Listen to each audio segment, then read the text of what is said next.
Welcome back, dreamers, to Go Sleepy, where the night is deep, the fire is warm, and the stories linger like shadows in the snow.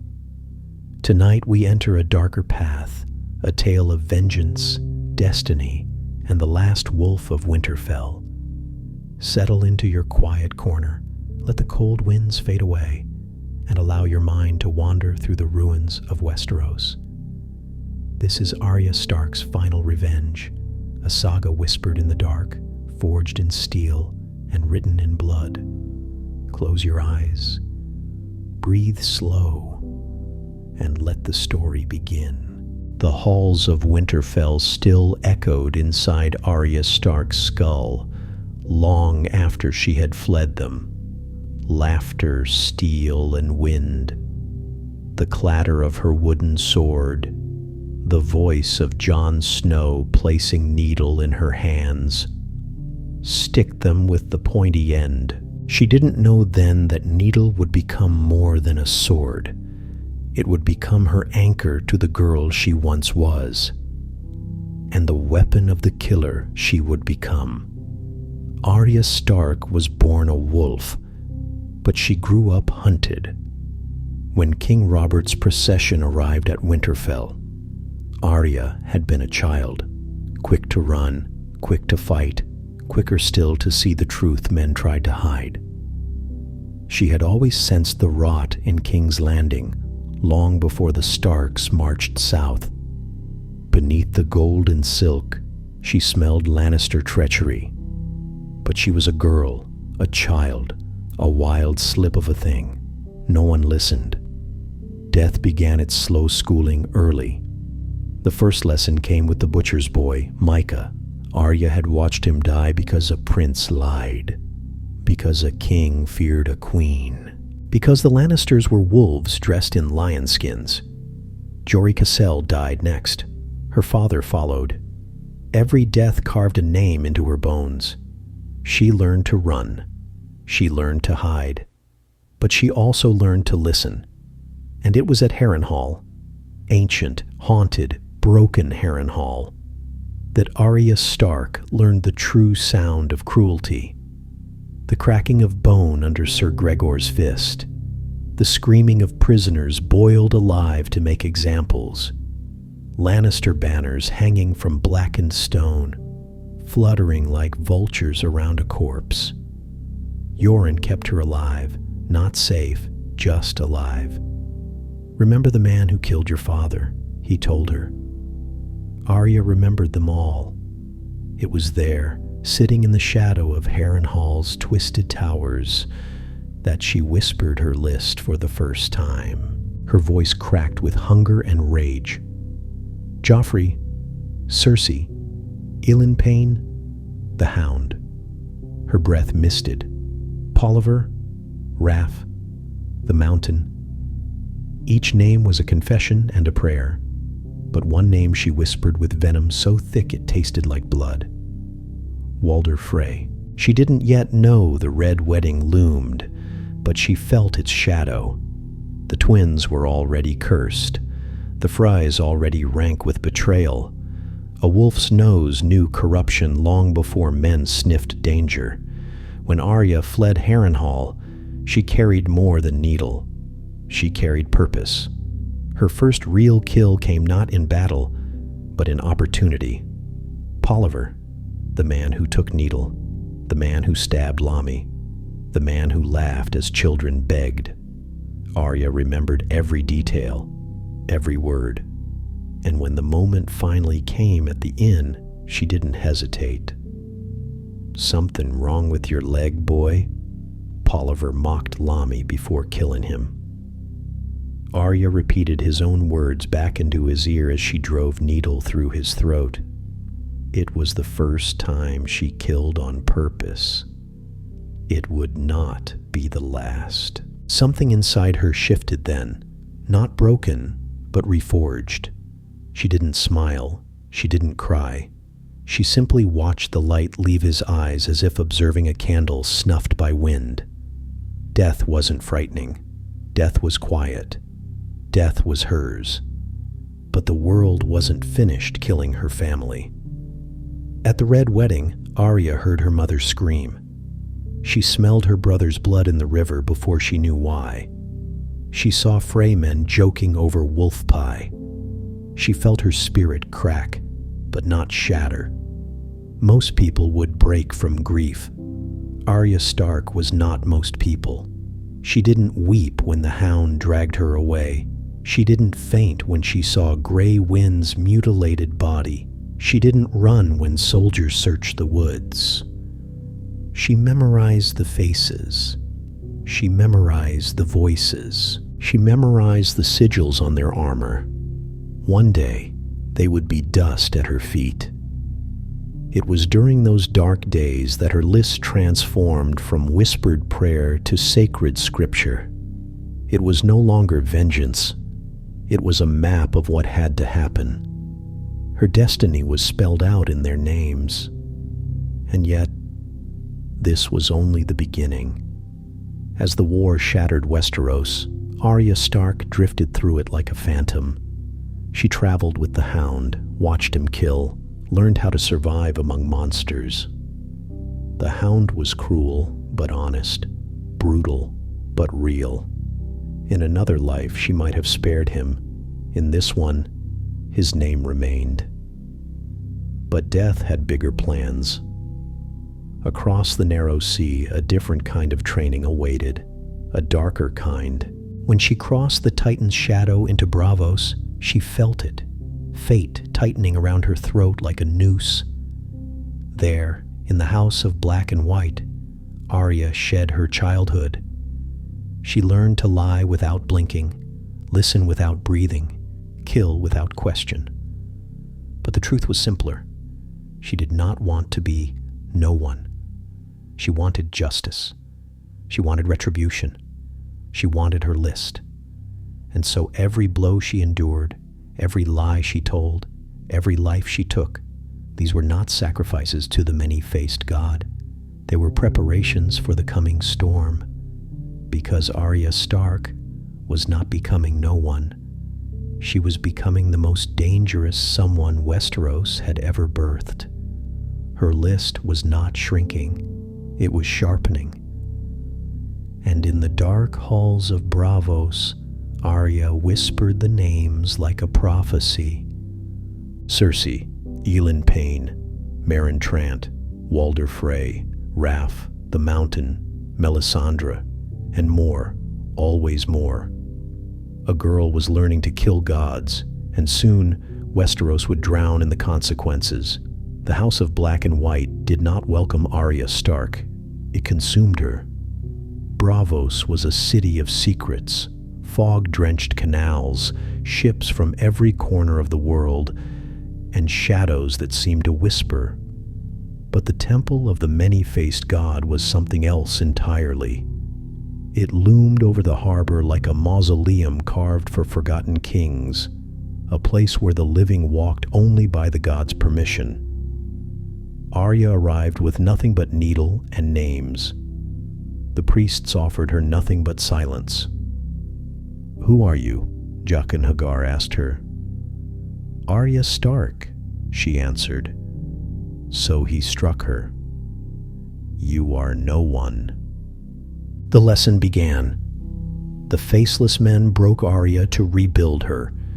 They stripped her of Arya's meals, Arya's clothes, Arya's comfort, Arya's softness, Arya's identity. They fed her lies for breakfast and pain for supper. But Arya learned faster than they expected. She mastered the lie game, a brutal guessing contest where she had to speak untruths without flinching, while the waif beat her for every mistake.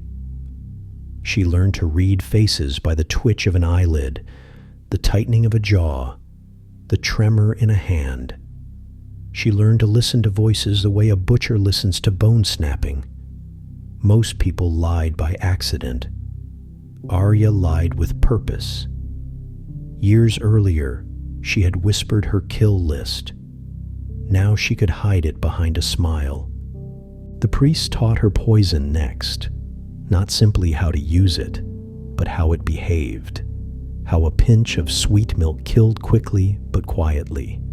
how basilisk venom twisted a man's insides, how the tears of Lys slid down a throat with all the warmth of a lover's kiss before snuffing out life. Arya tasted them all. She didn't die. Not physically. Her first true test came with the corpse chamber. The House of Black and White did not bury the dead. They harvested them. Every face peeled from a skull was a tool, a mask, a new identity waiting to be worn by a priest.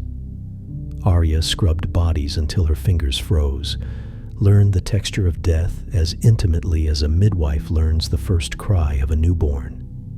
Death became familiar, predictable, almost comforting. The priests taught her that death was a gift, a mercy, a service.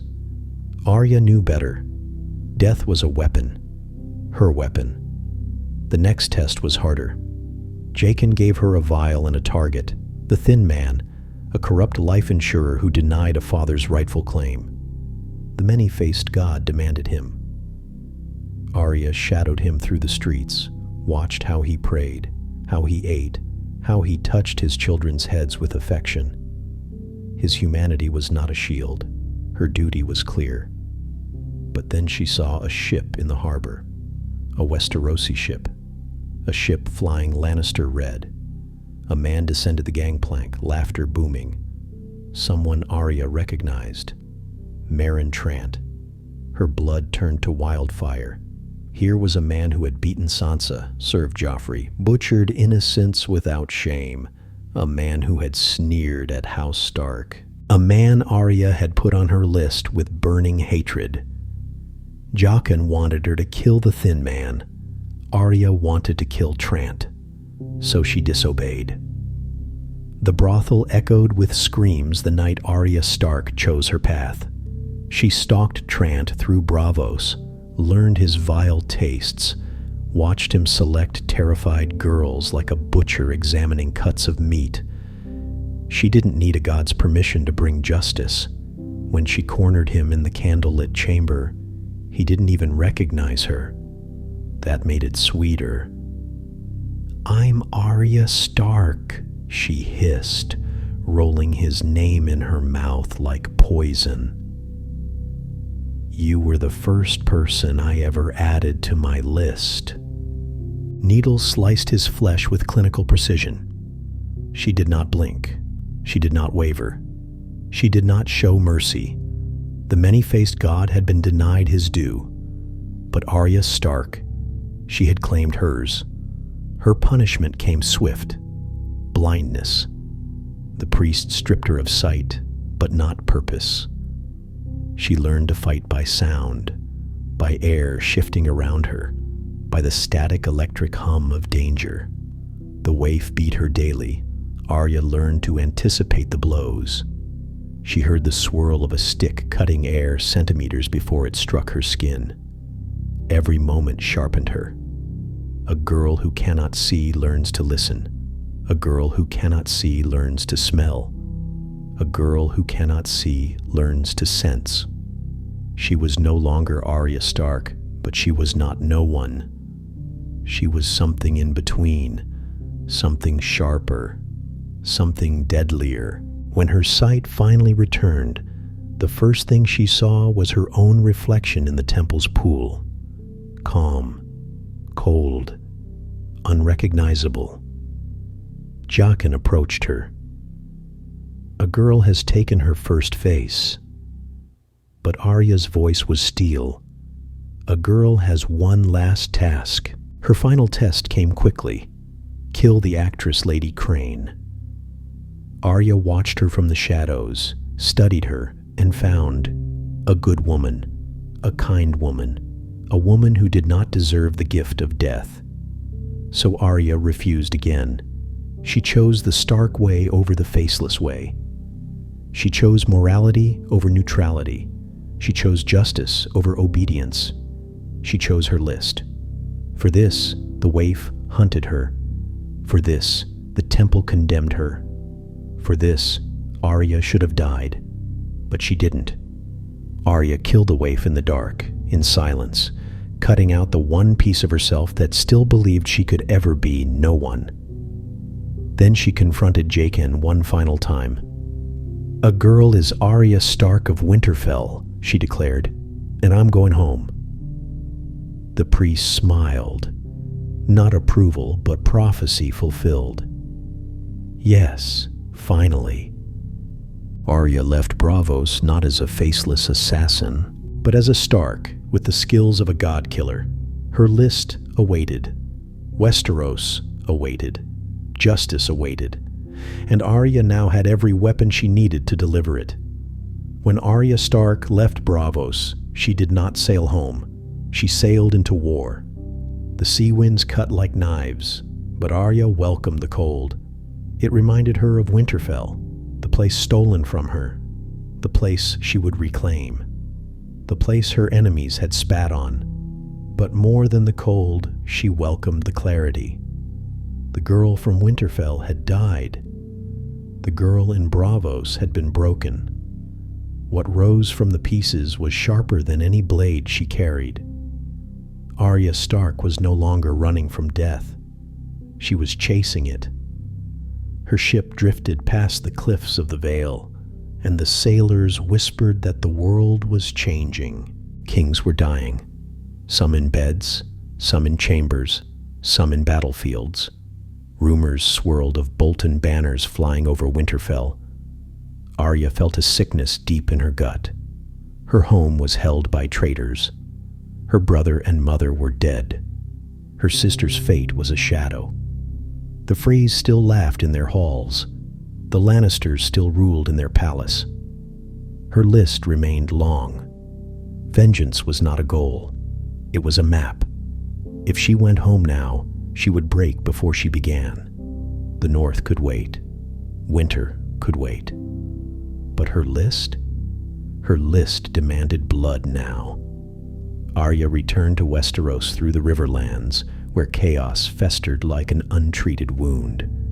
Villages burned, corpses dangled from trees, peasants trudged through mud soaked with their own despair. And everywhere she went, she heard the same stories. Frey men took our cattle. Frey soldiers dragged girls into barns. A Frey knight slit a boy's throat for stealing bread. The twins had become a plague. Walder Frey's brood had spread across the land like locusts. Arya Stark felt something dark coil inside her ribs. Not grief, not fear. Cold, calculating anticipation. Her first target upon returning to Westeros would not be the Lannisters, would not be Ilyn Payne, would not be Cersei. It would be the man who murdered her mother, the man who carved her brother into mockery, the man who shamed House Stark at a feast, Walder Frey. But before she could reach the twins, fate threw a familiar shadow across her path. The Brotherhood without banners. These were not the men she remembered, those who once protected the innocent.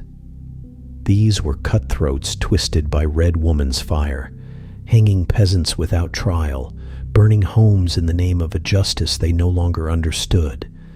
Their leader had changed too. Sandor Clegane, the Hound, the man once on her list. He should have been dead. Arya had left him on a hillside, bones shattered, begging for mercy she could not give. The fact that he lived annoyed her, not because she wanted him dead, but because it meant her list was unfinished by chance, not choice. Arya confronted him at the edge of a ruined hamlet. He stood over a fallen peasant, axe dripping. His monstrous frame looked smaller somehow, more human, less rage and more regret. "You," he growled. "Me," she replied. "And you're here to finish your list?" Arya stared into his mismatched eyes. The hatred she once felt had cooled to ash. The Hound had changed. The world had changed. She had changed most of all. "No," she said. "Not you." A heavy silence settled between them. In that moment, Arya Stark crossed a threshold. Her list was no longer emotional. It was purposeful, strategic, a weapon, not a comfort. She spared Sandor Clegane not out of mercy, but because he no longer mattered. He was not a threat. He was not a monster. He was simply a scarred man trying to outrun his sins.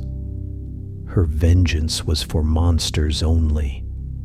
The Riverlands taught Arya a truth the House of Black and White had never dared to speak. A girl cannot save the world. A girl cannot fix the world. A girl cannot outrun the world. But a girl can punish it. Every night by her campfire, Arya sharpened a needle until sparks danced. She recited her list, not with grief, but with precision. Walder Frey, Black Walder, Lothar Frey, Elend Payne, Cersei Lannister, Meryn Trant. The last name she whispered with satisfaction, marked with a phantom slash of her blade. Raff the Sweetling, Melisandre, Gregor Clegane. Her voice did not tremble. Her eyes did not close. Her hand did not shake. This was not a child's curse. This was a warrior's oath. The final breaking came at an unexpected moment, when Arya reached a secluded farm where a family offered her shelter. A mother, a father, a young girl with brown hair tied back just as Arya once wore hers. They fed her stew. They gave her bread. They asked her nothing. The kindness struck Arya harder than any blade. When bandits came in the night, Arya slaughtered them before they breached the door. Her movements were silent, efficient, merciless. She protected the family because they reminded her of what she had lost. She protected them because they had shown her something she had not felt in years: humanity. After she buried the bandits, the mother hugged her. Her arms froze rigid. "You're safe here," the woman whispered. "We're grateful." Arya's heart clenched. The girl inside her, the girl Jon had loved, the girl Ned had raised, the girl Catelyn had scolded. She rose for a fleeting second, a ghost of innocence. And then Arya gently stepped out of the woman's arms. "No," she whispered. She was not safe anywhere, and she did not belong to kindness. Her path was written in blood, not mercy. She left before sunrise. As she walked, she did not look back. She knew she couldn't stay human and fulfill her destiny. Her enemies required a monster, not a girl. The breaking was complete.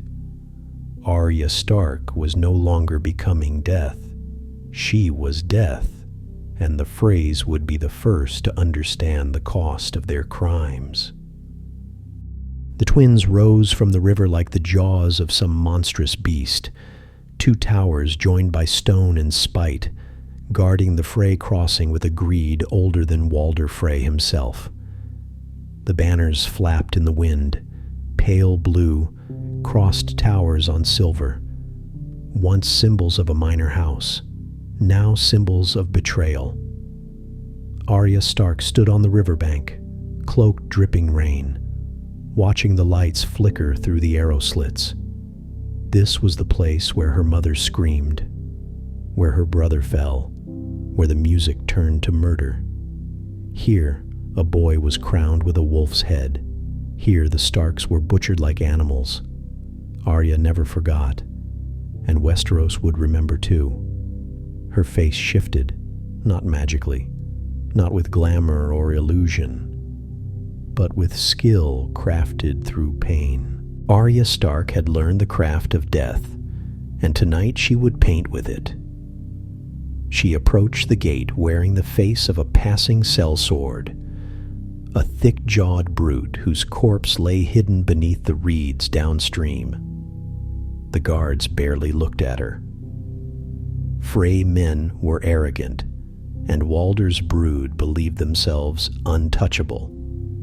"State your business," one guard grunted. "Wine delivery from Lord Hay," Arya answered, voice deep and coarse. The guard shrugged. "Kitchen's this way." They let her pass. The first Frey died before moonrise. The twins were alive with celebration. Walder Frey's name day feast. A cruel irony. The hall blazed with candles, the air thick with laughter and arrogance. Dozens of Frey sons, nephews, cousins, bastards, all wearing smugness like armor. Servants darted around carrying wine jugs. Arya joined them, her stolen face blending effortlessly among the crowd. No one noticed the extra servant. No one noticed that she poured every cup herself. Her hands moved like a dancer's, smooth, invisible, precise. A pinch of pale powder dissolved in wine is nothing. Tasteless, odorless, deadly. The poison she'd stolen from Braavos had no name. The faceless men insisted death needed no introduction. It only needed purpose. Walder Frey lounged at the head table, skin like parchment stretched over bone, mouth twisted in perpetual sneer. "To House Frey," he croaked, raising his cup. The hall cheered. Arya smiled beneath her borrowed face. The first man to fall was young Sir Andrew Frey. His laughter cut short as he clutched his throat, eyes bulging. Then another Frey collapsed, foam bubbling from his lips. Then another and another. A wave of choking and gasping spread like wildfire through the hall. Panic erupted. "Poison!" someone screamed. "Fetch the maester!" "Lock the doors!" Walder Frey stared in disbelief as his sons writhed on the floor. His goblet shook in his trembling hands. "Who did this?" he snarled. Arya stepped forward, shedding her stolen face like a snake shedding skin. Her true eyes, cold, gray, merciless, met Walder Frey's. "I did." Silence fell like a blade. The old man blinked. Recognition dawned slowly, like a candle guttering. "You," he croaked. "A wolf." "The last wolf you'll ever see," Arya replied. Walder Frey tried to stand, but age betrayed him. He stumbled, grasping for support that wasn't there. His face twisted in terror. "Guards! Kill her!" But the guards were dead. Arya had killed them first. Quietly. Efficiently. A slit throat here, a punctured lung there. Death moved with her like a shadow. She walked toward Walder Frey with the calm of a winter storm.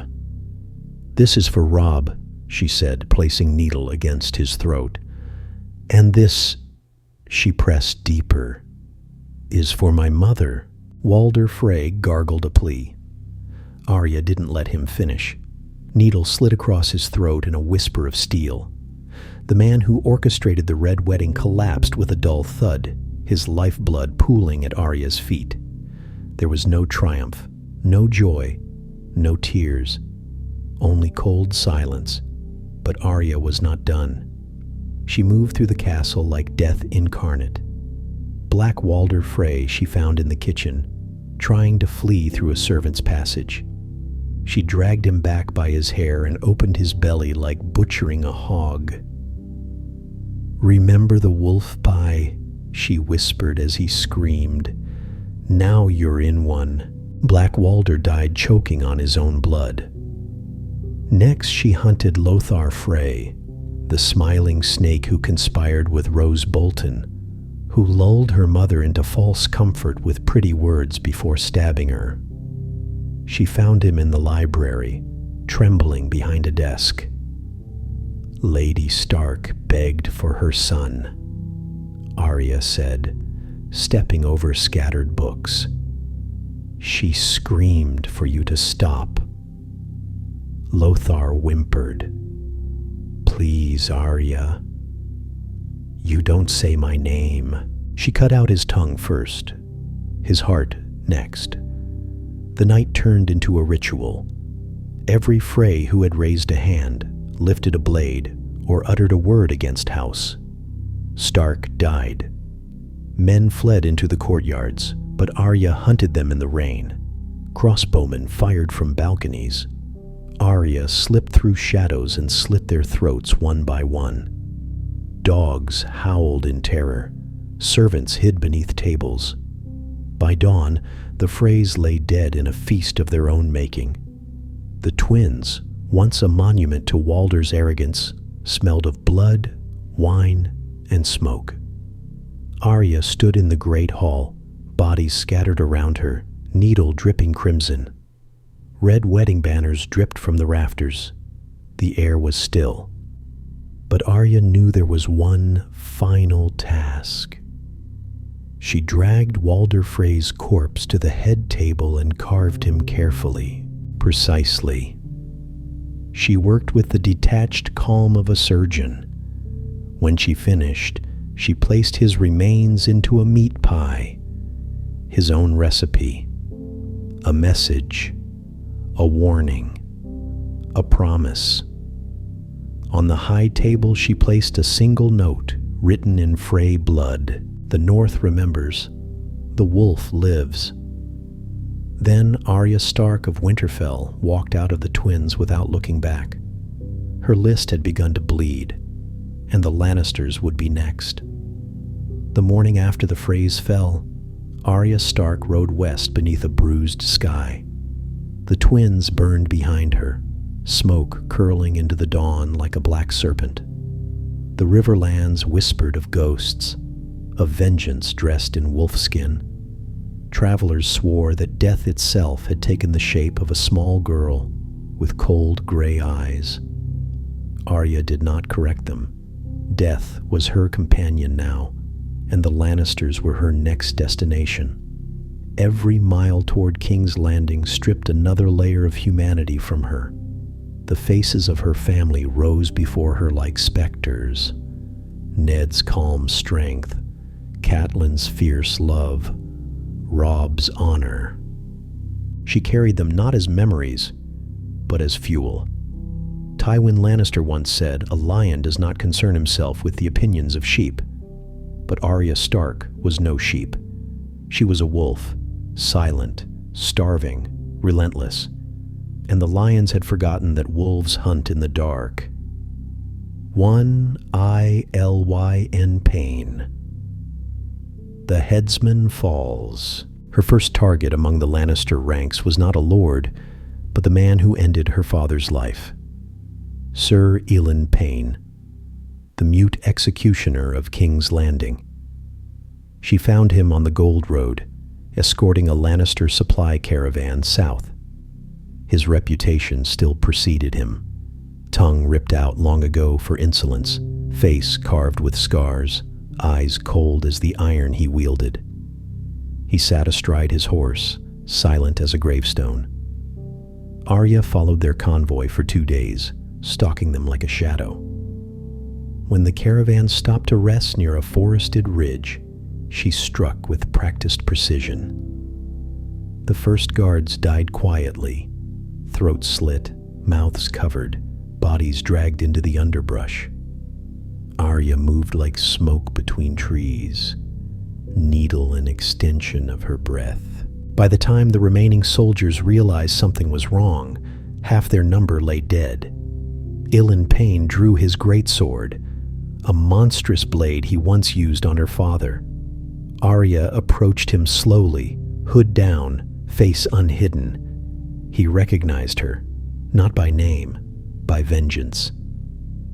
The silence between them thickened. Finally, Arya spoke. "You killed my father." Elend lifted his sword. "You made my sister watch." He stepped forward. "You made the whole kingdom watch."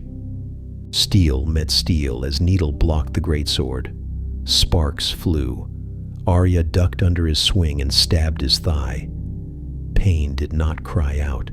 Pain meant nothing to him. But Arya was faster. She danced around him, stabbed to the ribs, sliced to the arm, cut to the tendon, each strike precise, measured, deliberate. She fought not with fury, but with icy discipline. Elan Payne swung once more, wide, desperate. Arya spun behind him and sliced across both hamstrings. He fell to his knees. Arya did not hesitate. She drove needle through his heart, not his neck, not his head. Her father deserved better than a beheading. As he slumped forward, Arya whispered, "Tell my father I avenged him." The man who killed Eddard Stark died to the same quiet death he had given countless others. Arya did not look back. 2. Raff the Sweetling. Death in a back alley. Next was Raff the Sweetling, Polliver's friend and Lami's murderer. Arya tracked him to a gambling den in King's Landing's slums. He had grown fatter, meaner, slower, but cruelty never changed. She cornered him in a narrow alley behind the tavern at dusk. "Got any coin, girl?" he sneered. Arya tilted her head. "You remember Lami?" Raff frowned. "Who?" "Lami Greenhands. You killed him because he couldn't walk." Recognition flared, then fear. Arya lunged. Raff swung wildly, but Arya evaded each blow with supernatural ease. She struck him twice, once in the kidney, once in the lung, watching him stumble backward. He gasped, "Mercy." Arya smiled, cold as winter. "That's not on my list." She finished him quickly, efficiently. 3. Macy Lannister and the Red Keep Rats. Before she reached the capital, Arya hunted down several minor Lannister cousins, men who had cheered her father's execution, who mocked Robb's death, who drank to Cersei's cruelty. Some were knights, some were guards, some were nothing but cowards hiding behind banners. Arya did not discriminate. If their hands were bloody, she cleaned them permanently. 4. Tywin Lannister.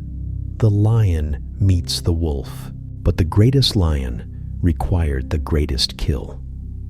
In this alternate timeline, Arya reached King's Landing before Tyrion ever put a crossbow to his father. She slipped into the Red Keep, wearing the face of a kitchen servant. The castle hummed with tension. Tywin's war was faltering, rebellions cropping up like weeds. Arya stalked the hand of the king with a predator's patience. She studied his routines, his meals, his guards, his chambers. Tywin Lannister was precise, predictable, efficient, but Arya Stark had become none of those things. She was chaos sharpened into a blade. She found him in his solar late at night, hunched over maps, alone. Tywin did not look up when she entered. "Put the wine on the table," he commanded. She did. Silently, Tywin dipped his quill, muttering, "The Freys have grown careless. I'll have to remind—" He froze. Arya stood before him, her true face revealed, her eyes 2 frozen stars. Tywin Lannister, the great lion, the architect of the Red Wedding, the man who said, "Explain to me why it is more noble to kill 10,000 men in battle than a dozen at dinner," finally knew fear. "You," he whispered. Arya nodded. "For Robb, for my mother, for my father."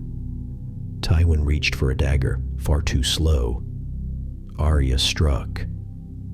Needles slid beneath his ribs, piercing his heart.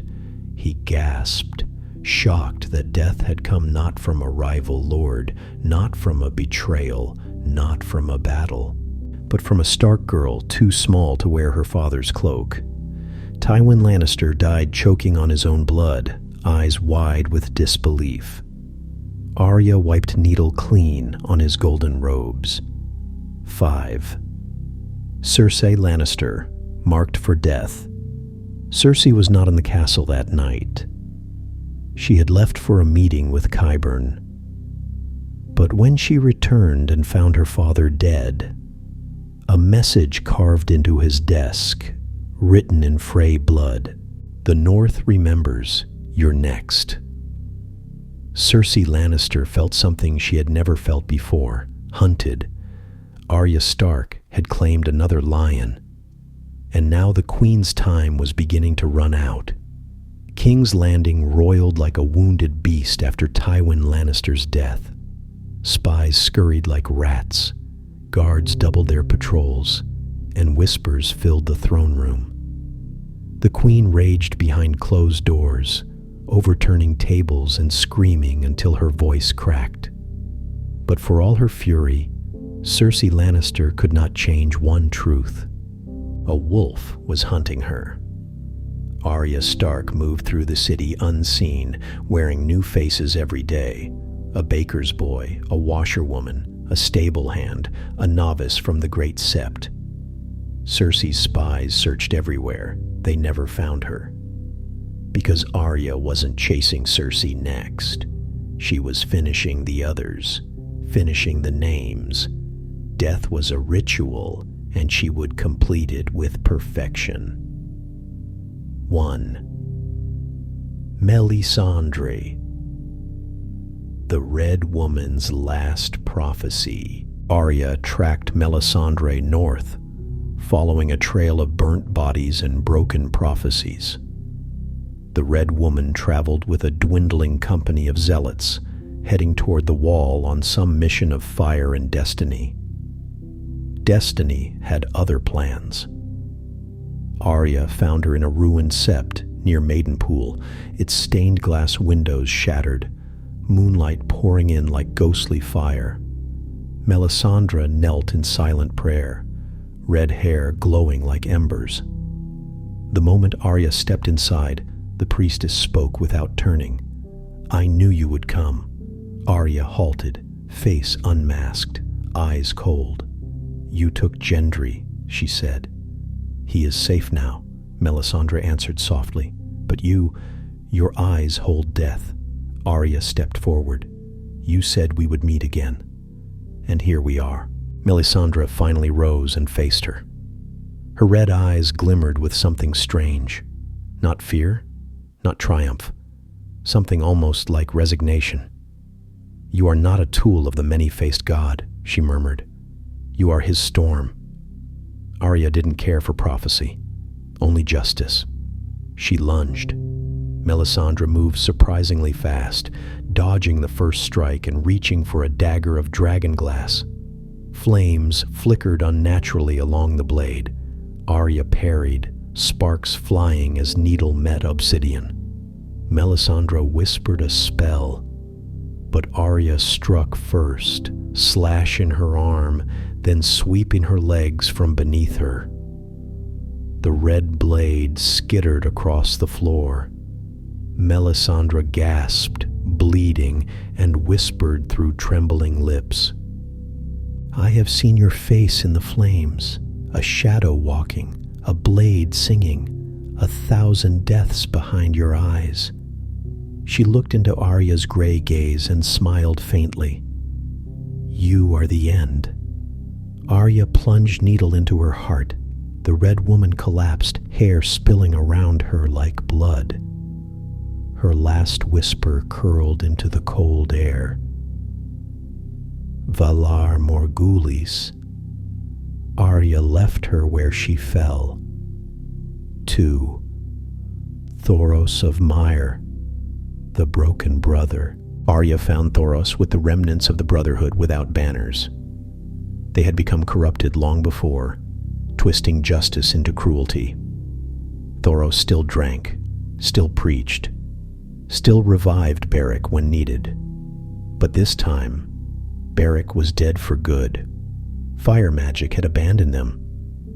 Thoros was alone when Arya approached, a broken priest muttering prayers to a dead god. He looked up, startled, then softened. "Child, you've grown." Arya didn't waste time. "You sold Gendry to the Red Woman." Thoros sighed deeply. "I did what I believed would serve the realm. You served yourself." There was no chase, no fight. Thoros simply bowed his head. "Do what you must, girl." Arya slit his throat. Quick, clean. Not all deaths needed poetry. 3. The Mountain. The Beast of Cersei. Gregor Clegane was a nightmare born in flesh, an oaf of impossible size, strength unnatural, cruelty unmatched. After the fall of Tywin, Cersei kept him close, wrapped in armor, his face hidden beneath a black helm. He was her shield, her monster, her last wall of protection. Arya intended to knock the wall down. She stalked him to a training yard in the Red Keep, where he practiced alone, swinging a greatsword heavy enough to cleave a horse in half. The sound of steel crashing filled the air like thunder. Arya waited until he paused, until he breathed, until his shoulders relaxed. Then she struck, not at him, at the chains holding 3 heavy chandeliers above him. Her blade moved in a blur as she slashed each rope, sending a cascade of iron and flame crashing down on the giant. Gregor roared, inhuman, furious, lifting debris with monstrous strength. Arya darted behind him and stabbed his hamstring. The mountain barely felt it. He spun, swinging his sword. Arya ducked, rolled beneath a table, then leapt onto a balcony. She fought him like a whisper against a storm. He fought like a storm trying to crush a whisper. Blows thundered, pillars cracked, stone shattered. But Arya was not trying to match his strength, only exploit his weakness. And that weakness was his armor. A faceless girl could slip into cracks a knight never knew he had. When he lashed out one final time, Arya dove beneath his massive arm, dropped her dagger, and used both hands to drive needle directly into the gap under his jaw. The blade pierced flesh, throat, spine. The mountain staggered, growled, fell like a collapsing tower. He twitched once, then never again. Arya stood over him, panting softly. "That," she whispered, "is for everyone." 4. The Hound. Mercy rewritten. Sandor Clegane was next on her list, but by now, Arya had already made her choice. She found him days later tending a wounded horse. He looked older, wearier, human. "Come to kill me?" he asked. Arya stared at him for a long moment. "You've suffered enough," she said. He nodded, grateful, silent. "Then let me help you," he said. Arya shook her head. "You can't." She turned away. The list had grown beyond old grudges. The Hound watched her leave, whispering, "Good luck, girl." 5. All roads lead to Cersei. By the time Arya returned to King's Landing, the city was drowning in fear. A dozen Lannisters dead, Tywin gone, rumors of a wolf stalking the city. Cersei locked herself in Maegor's holdfast, guards at every door, crossbows on every parapet, Qyburn whispering warnings in her ear. But walls meant nothing to Arya Stark. She already had the greatest weapon, a face. One of Cersei's own handmaidens never saw the knife that slit her throat. Arya removed her face with reverence, placing it on her own like a mask. The queen's chambers opened easily for her. "Leave us," Cersei ordered without looking up from her wine. Arya closed the door behind her, silent, unseen. When Cersei finally looked up, she froze. The handmaiden's face slipped away. Arya Stark stood before her, small, pale, unstoppable. Cersei trembled. You should be dead." "I should be many things." Arya stepped closer. "This is for my father." Cersei backed away. "For my mother." Her breath hitched.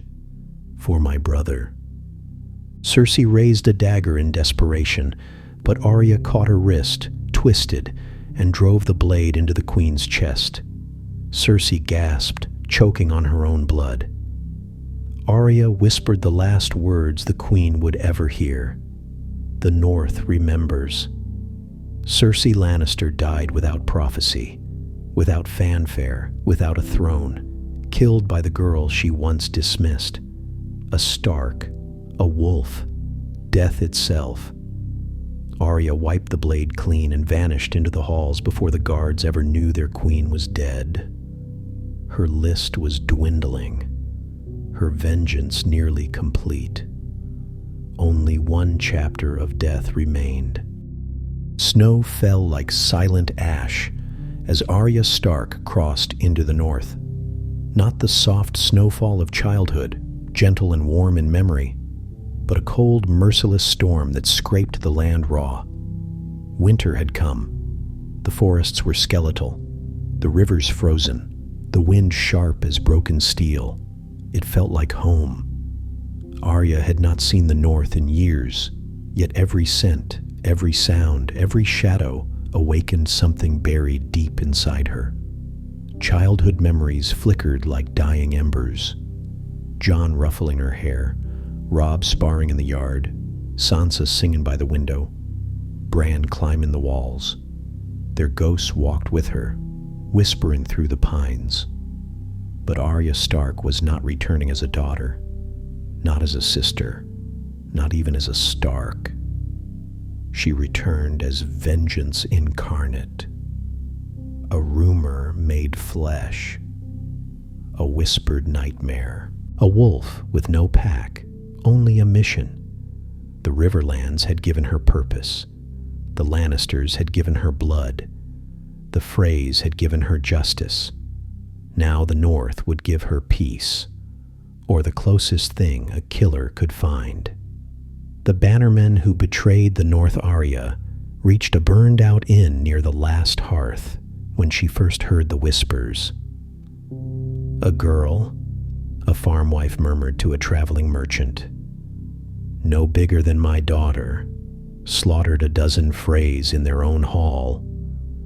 "That weren't just a girl," the merchant replied.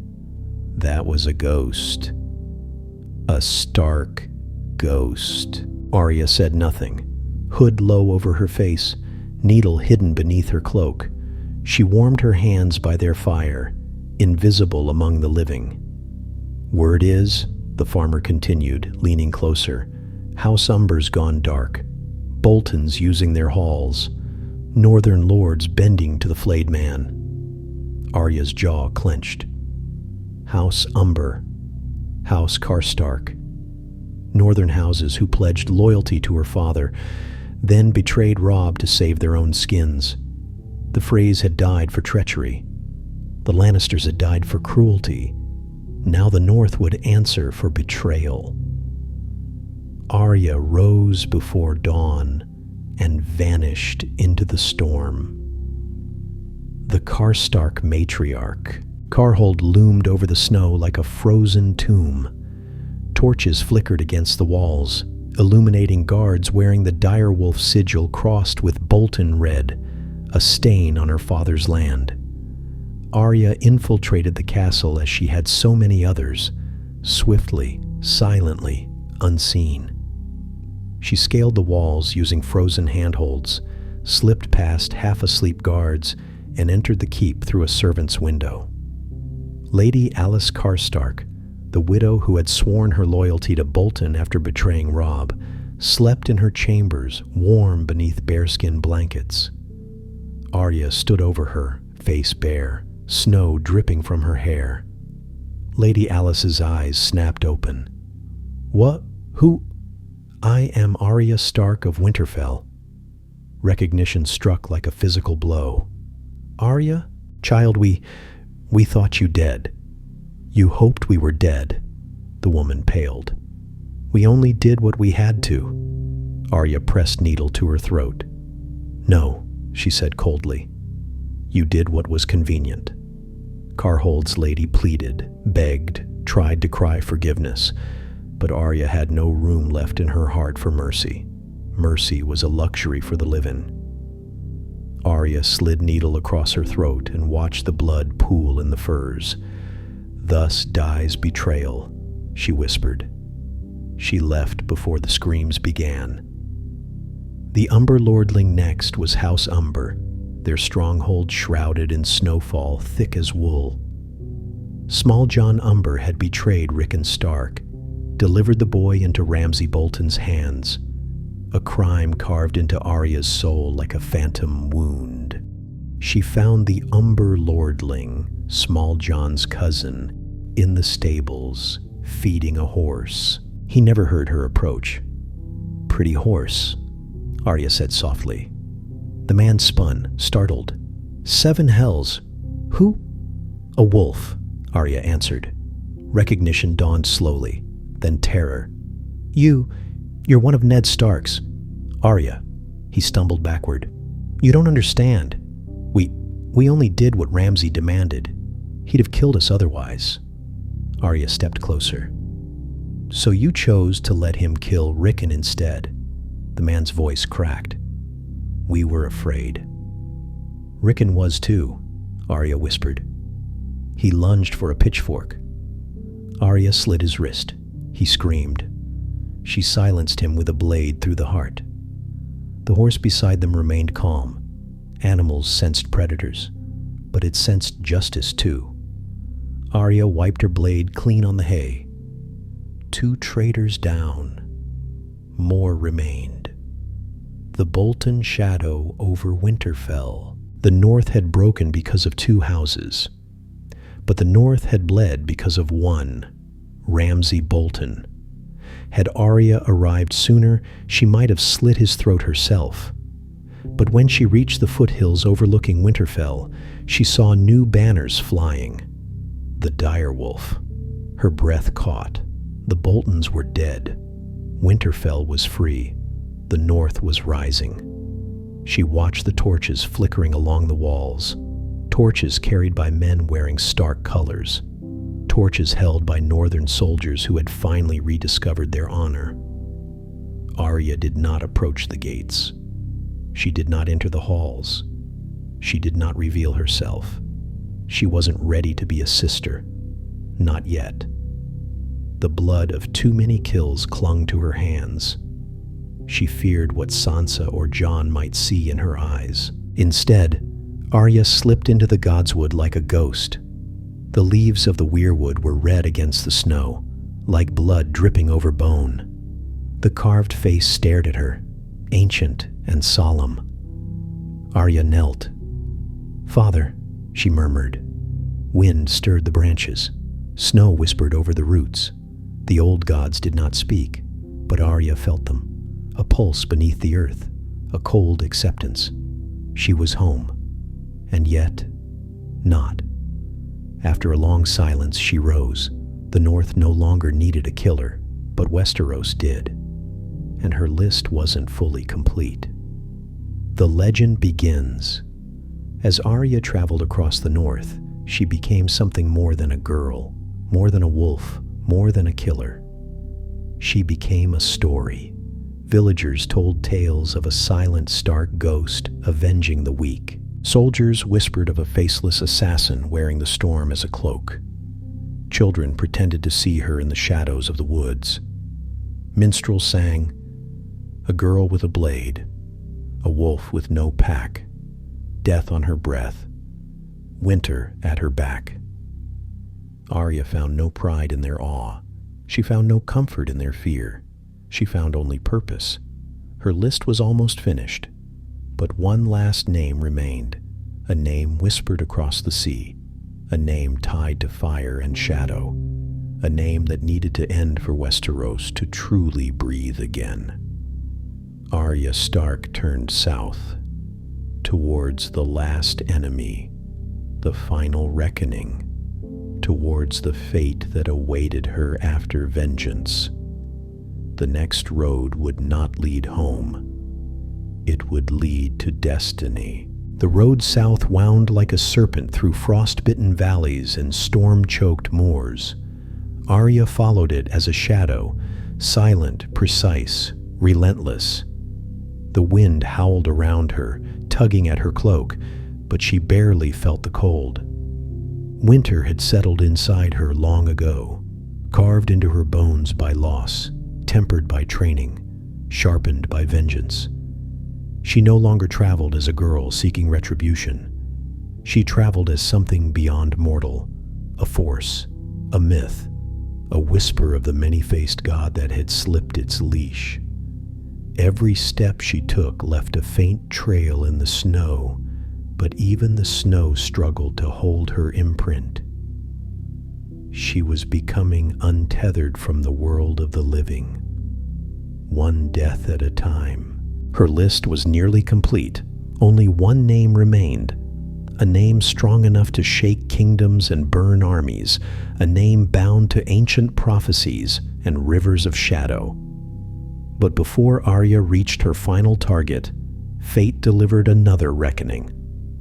The Brotherhood without banners. Redemption denied. In the woods near the Trident, Arya found what remained of the Brotherhood without banners.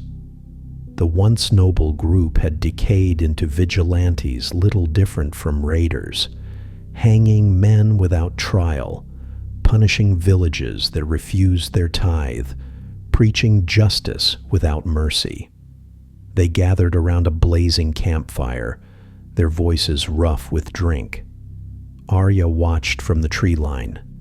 Lady Stoneheart would have known what to do, slurred a soldier. She's dead, another grunted. Good riddance. Arya's pulse tightened. The Brotherhood had abandoned her mother even in memory. She stepped into the clearing. The laughter died instantly. Swords scraped from sheaths. Eyes widened. Even without a face from the House of Black and White, Arya was still unrecognizable, because no one expected death to look like a small girl with a sword and an expression like carved ice. "Easy, lass," muttered Jack Be Lucky. "No need for trouble." Arya's voice was quiet, dead quiet. "You killed innocents." A murmur rippled through the group. "We upheld justice." "No," Arya interrupted. "You upheld yourselves." The first man lunged. She slit his throat. Another swung an axe. Arya sidestepped, stabbed through the ribs, and let him fall into the fire. 3 more attacked together. None lasted more than a breath. She was not fighting like a Stark now. She was fighting like the many-faced god Storm. Fast, precise, inevitable. When the last brother fell to his knees, bleeding from the stomach, Arya leaned close enough for him to smell winter on her breath. "What are you?" he gasped. Arya considered the question. Not a girl, not a faceless man, not a Stark bound by honor or oath, something between, something lethal. "I'm justice," she said. He died with her eyes staring back at him, cold as the Trident's waters. Arya walked on, the faceless calling. That night, Arya camped beneath a barren elm tree. The sky overhead was a tapestry of storms, lightning flickering across distant clouds. As she rested, a familiar sensation rippled through the air, like a shift in breath behind her. Footsteps, soft, measured, impossible. Arya did not turn. "I knew you'd come," she said. Jaqen H'ghar stood at the edge of her campfire's glow, his silhouette still, his expression unreadable. Snow dusted his hair like powdered bone. "A man has followed your steps across kingdoms," he said. "A girl leaves many dead in her wake. They were on my list. A girl's list is not the many-faced god's ledger." Arya met his gaze, unflinching. "My god did nothing for me. Nothing for my family." Jaqen's eyes glimmered with something between sorrow and pride. "He gave you the skills to survive. He gave me the skills to kill." He inclined his head. "And so you have." They stood in tense silence. Snow whispered between them. "Why are you here?" Arya asked. "To offer a path. The faces of the house still call for the girl from Winterfell." Arya shook her head. "That girl died a long time ago." Jaqen stepped closer, his shadow merging with hers. "You are no longer Arya Stark." "I am." "You are no longer no one." "I never was." Jaqen's lips curved in the faintest trace of a smile. "Then what is a girl now?" Arya looked at the dagger in her hand, the blade that had ended queens, monsters, traitors, gods. "I'm someone who ends things." Jaqen nodded. It was not approval. It was acknowledgement. "You walk a dangerous road." "It's mine." He hesitated, a rare crack in his perfect calm. "There is one last name on your list, one death the many-faced god does not wish you to claim." Arya's eyes hardened. "All the more reason to do it." With a soft sigh, Jaqen stepped back. The firelight revealed no footprints in the snow behind him. Then he vanished into the night, like a face removed and discarded. Arya did not look after him. His god had lost her, but death itself had not. The legend grows. As Arya continued south, whispers spread faster than the wind. A girl in the woods killed 10 men. No, 20. She wears different faces. She walks without leaving tracks. She's looking for someone. She's the last wolf, come to punish the world. Arya heard these tales as she passed through villages on silent feet. She never corrected them. She no longer belonged to normal lives or ordinary fears. She was a creature shaped by war, by betrayal, by divine training, and by her own unbreakable will. Some called her the ghost of Harrenhal. Some called her the wolf of the trident. Some called her the daughter of death. But the most chilling rumor came from a trembling septon who claimed to have seen her eyes. "She has looked into the abyss," he whispered, and the abyss bowed. Arya left no signatures, no warnings, just corpses and certainty. Only one name remained, one power strong enough to face her.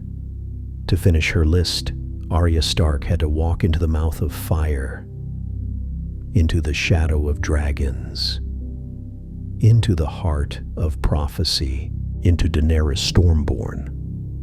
The final reckoning awaited. The wind carried ash, not snow, not frost, ash. It drifted across the cracked landscape outside King's Landing, twisting through the air like burned feathers. Arya watched it fall from the saddle as she approached the ruined gates of the capital. The city smoldered like a dying hearth. Towers crumbled, markets collapsed, streets blackened by dragon fire. Daenerys Stormborn had already begun reshaping the world in flame. Arya stood among bodies charred beyond recognition. The dead lay in rows like offerings to a cruel god. Children, mothers, soldiers, innocents. Her list had led her here, to the last name, the last kill, the final mistake the world needed corrected. The Dragon Queen. She found Daenerys atop the Red Keep's scorched balcony, Drogon curled behind her like a living mountain of rage. The queen's silver hair whipped in the hot wind, eyes burning with something too fierce to be sanity. Her voice rang out over the burning ruins. "We will break the wheel." Arya stepped forward. "You already broke the world," she whispered. The queen turned, slowly, deliberately. Her violet eyes locked onto Arya's gray ones. In those eyes, Arya saw a hunger she recognized all too well, the hunger for justice turned into wildfire. "What is your name?" Daenerys asked. "Arya Stark." Recognition flickered. "The wolf girl, the assassin." "Justice," Arya corrected. Drogon shifted behind his queen, nostrils flaring, sensing the threat, tasting the intent in the air. "You've come to kill me," Daenerys said calmly. "Yes." The queen didn't step back. She didn't tremble. If anything, she seemed almost relieved, like destiny had finally taken shape before her. "You think you can stop what I've begun?" Daenerys whispered. "Fire is freedom." Arya's expression did not change. "Fire is death. I've met death. I've studied it. I've carried it. Fire does not frighten me." Daenerys lifted her chin, confidence returning in a surge of heat. "You cannot kill a dragon." Arya's voice was ice. "I don't need to kill a dragon." She drew needle. "I just need to kill you." The final battle. The queen did not wait. She turned and shouted, "Dracarys!" Fire erupted. A torrent of living flame roared toward Arya, the heat intense enough to melt stone, but Arya had survived worse. She dove aside, rolling behind a shattered pillar. Stone exploded, the air burned, but Arya moved with the fluid grace of a shadow trained by gods. Drogon swung his massive head, searching. Daenerys pointed. "There!" Another blast of flame. Arya ran. She sprinted along broken masonry, leapt over rubble, rolled under a collapsing archway. She knew she couldn't kill Drogon, but she could outmaneuver him. She sprinted up a fallen tower beam like a staircase. Drogon reared back, flame building. Arya jumped. She soared through boiling air and landed behind Daenerys on the balcony. The queen barely turned before Arya's blade met her throat. Drogon roared. Daenerys ducked, grabbing Arya's wrist. The two women grappled, spinning dangerously close to the edge. The queen was stronger, fueled by rage and destiny. Arya was faster, honed by pain and purpose. "Your family fought for me," Daenerys snarled. "They didn't die for this," Arya spat. Her knee struck Daenerys' ribs. The queen stumbled. Arya slashed. Daenerys blocked with a dagger of Valyrian steel gifted by Jorah. Sparks rained. "You are not justice," Arya shouted. "You are revenge," Daenerys screamed back. The words struck Arya like a blow. For a moment, the smallest moment, she hesitated, and Daenerys saw it. The queen lunged, blade flashing. Arya twisted aside at the last heartbeat, hooked her foot behind Daenerys' ankle, and swept her onto the ground. The queen gasped. Arya stood over her, needle at her throat. Drogon roared in agony. The city trembled. Daenerys whispered, "Please, don't let it end here. There's still a world to build." Arya met her gaze. "I've seen the world you'd build." She didn't wait for another plea. She drove needle through Daenerys' heart. A soft sound escaped the queen, half breath, half sob, then silence. Her body stilled, her eyes glazed, her dreams ended. Drogon screamed, a sound of such raw grief the sky cracked. The dragon towered over Arya, wings spreading wide, mouth blazing with inner fire. Arya dropped needle. She closed her eyes. She did not run. If this was her death, she welcomed it. But Drogon did not burn her. Instead, he nudged Daenerys' body with his snout, then glared at Arya with molten hatred. Flames built at the back of his throat. He turned and unleashed them on the throne instead. Iron melted, stone cracked, history burned. Then the dragon picked up Daenerys' body and soared into the clouds, vanishing into smoke. Arya remained alone. The aftermath. The city fell eerily silent as the dragon's wings faded into the distance. Snow or ash drifted through the air. Arya retrieved needle from the scorched balcony and walked toward the shattered steps of the Red Keep. There were no cheers, no crowds, no king to thank her, no family to congratulate her, just the ruins of another tyrant. Jon Snow found her hours later. His eyes widened with grief and disbelief. At the flames, at the queen's absence, at the death written on Arya's blade. "Tell me you didn't," he whispered. Arya did not answer. Jon closed his eyes. Pain twisted his features, but fighting her was pointless. Jon Snow understood what few others did. Sometimes justice was worth its price, even when that price was unbearable. The final name, Arya sailed west on a small, dark ship with a single sail. No destination, no orders, no prophecy, no list. Her list was finished, her vengeance complete. What remained was nothing. Nothing but the quiet, nothing but the ghost she had become. As the ship carried her into uncharted waters, Arya whispered her list one last time, not with anger, but with release. Joffrey, Cersei, Elyn Payne, Walder Frey, Polliver, Raff, Trant, Melisandre, Thoros, Gregor, Daenerys. She paused, her breath steadied. Arya Stark. Because the girl she once was, the girl who played in Winterfell's yard, who laughed with Jon, who ran with needle in hand, no longer existed. She had fulfilled her purpose. She had become death. And now she had to become something else. What, she did not know. Only the waves would decide.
you.